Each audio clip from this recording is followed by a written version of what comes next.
এটা real face.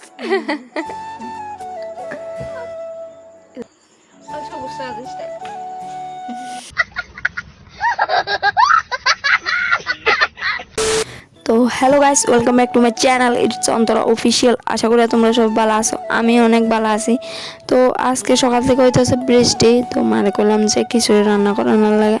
তো মা করলো যে আচ্ছা ঠিক আছে রান্না করবো, কিন্তু কুমড়ার ডাঁটা কুটতে দেওয়া লাগবো। তারপর আর দেরি না করে বয়ে গেলাম কুমড়ার ডাঁটা কুটানোর লাগে।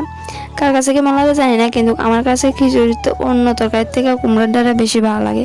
এরপর কুমড়ার ডাঁটা দিয়ে তাড়াতাড়ি করে কুইটা মার কাছে দিয়ে এলাম। তারপর মা তাড়াতাড়ি করে এটি ধুইয়া সিদ্ধ বয়াবো, কারণ অন্য তরকারি সিদ্ধ বয়ে দিছে। খিচুড়ি রান্না করছে তো এটি দেখাচ্ছি না, কারণ বৃষ্টির জল পড়ে রান্না করার অবস্থা খারাপ হয়ে রয়েছে।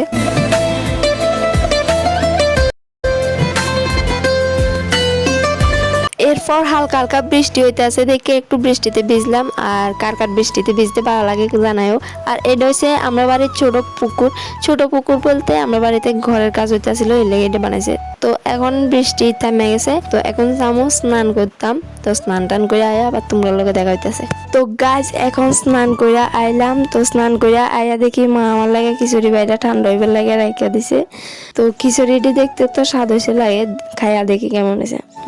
খাইয়া তো অনেক স্বাদ লাগছে, সেই স্বাদ সত্যি গাছ অসাধারণ হয়েছে খিচুড়িটি।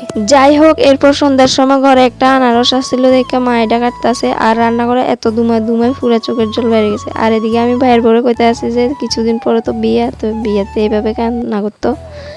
তারপর যাই হোক, আমি এদিকে কথা কইতে কইতে মা লবণ মরিচ লেবু এটি দিয়ে দিছে আনারসে। তারপরে এদিকে আমি আনারসটি ভালো করে মাইকা নিতে আসি।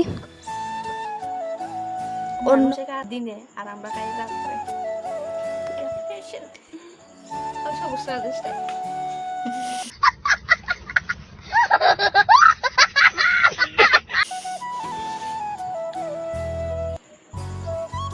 अंदर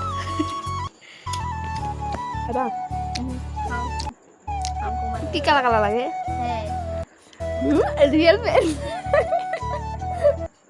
রিয়েল দেখো, রিয়েল ফেস। না এটা রিয়েল ফেস। Real face. তো গাইস, আজকের ব্লগটা এই পর্যন্ত। ভিডিওটা ভালো লাগলে লাইক কমেন্ট শেয়ার করে দিও, আর চ্যানেলে নতুন হয়ে থাকলে চ্যানেলটা সাবস্ক্রাইব করে দিও। আজকের মতো টাটা, বাই বাই।